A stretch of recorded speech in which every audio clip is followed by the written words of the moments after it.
Thank you for watching our video. Please give us a big like, subscribe to our channel for new videos every day with amazing cars. Leave us your opinion in the comment section on the video. Thank you. Volkswagen vans are as much a part of American culture as Woodstock, surfing and peace and love. They represent not only the counterculture but the very things that created the counterculture in the first place.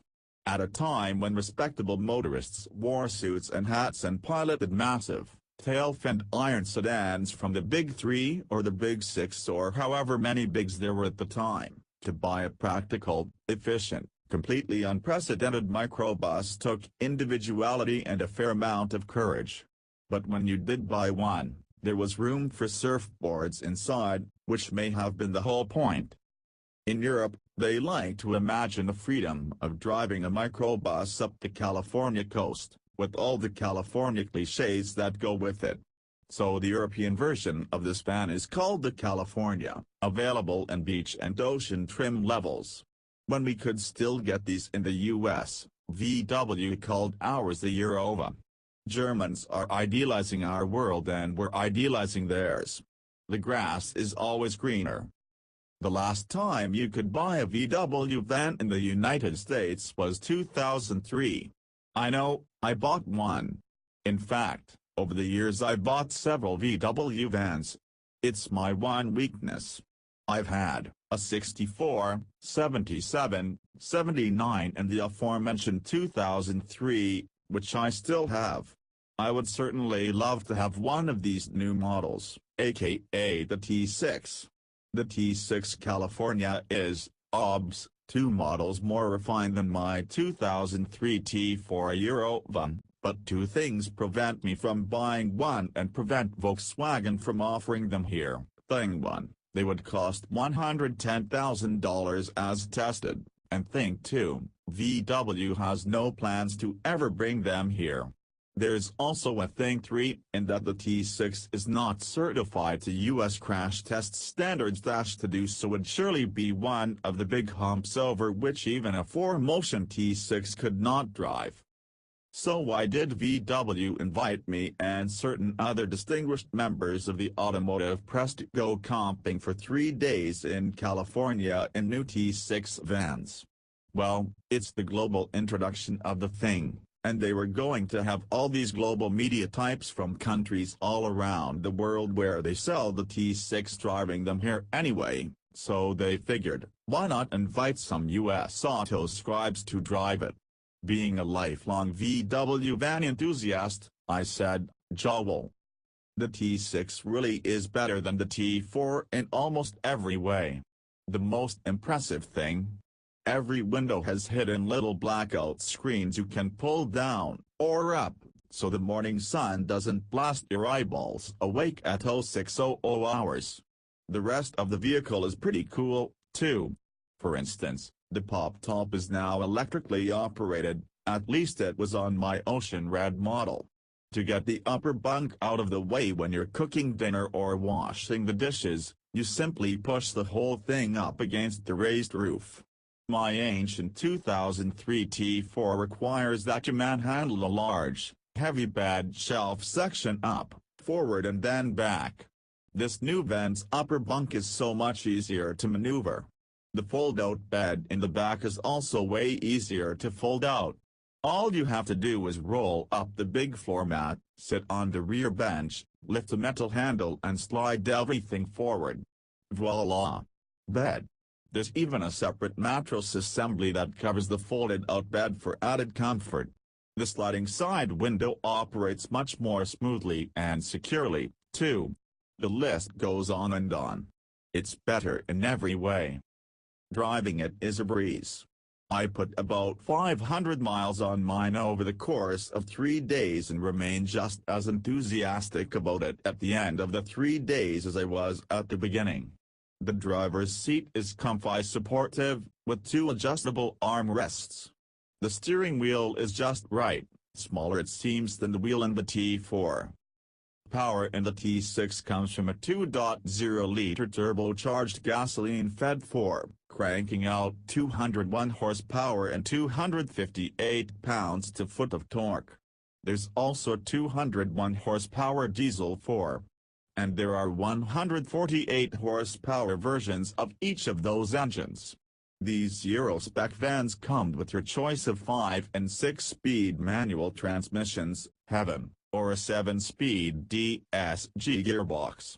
Front-wheel drive is standard, but 4-motion auto is available on the upscale models. My T6 California Ocean weighed in at 5,884 pounds, according to the Euro-spec spec sheet. Thus equipped, off I drove up the coast. Eventually. One thing they probably don't show you in the European sales brochures is LA traffic. On a Sunday afternoon through Malibu it is at a crawl. You could complain about it, or you could say it gives you more opportunities to view the spectacular California coastline.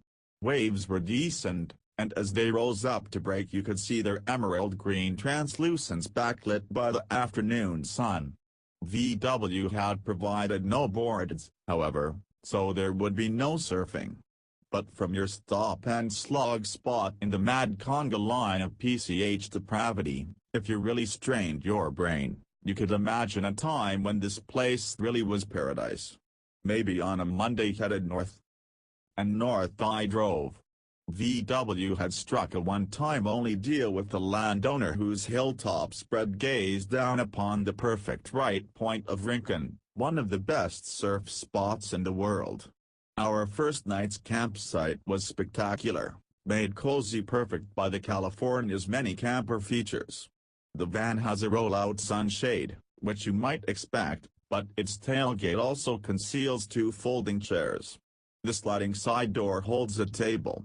Another table swings up from inside the van on the countertop that holds the stove, fridge and kitchen sink. The front seats rotate around to face backwards so 4 people can sit inside and have dinner or play poker. This is cocooning at its finest.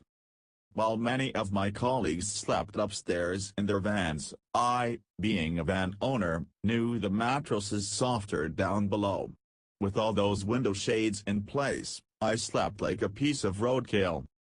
The next day, it was off to the remote and trackless Los Padres National Forest, via Ojai and Santa Barbara. I added a leg to Manhattan Beach to shoot the new T6 next to my old T4.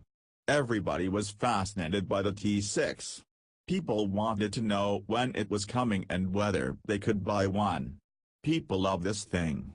Sorry, man, I said over and over. I suggested they could buy the coming VW ID Buzz, which looks a lot more like the original microbus. They didn't seem heartened by that suggestion, especially when told it wasn't coming till 2022.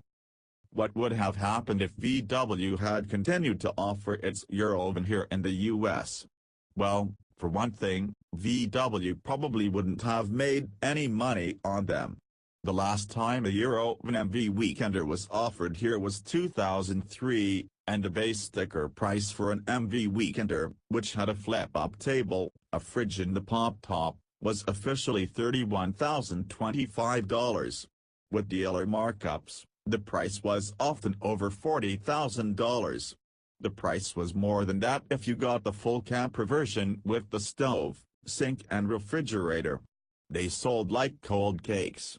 It's only in nostalgia, or in the shouted pleadings of guys in traffic who realize they're right next to a real T6, that a vehicle like this makes sense.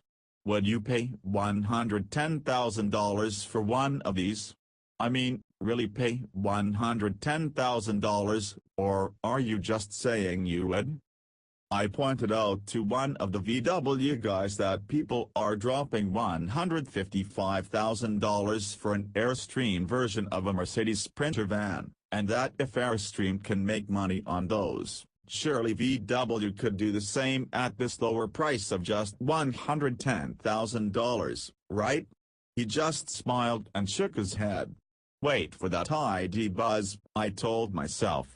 It's roomy inside and comes with electric power, which by 2022 will have to mean increased range, right? For now, I will keep dreaming. But I have big plans for the ID Buzz. Thank you for watching our video. Please give us a big like, subscribe to our channel for new videos every day with amazing cars. Leave us your opinion in the comment section on the video. Thank you.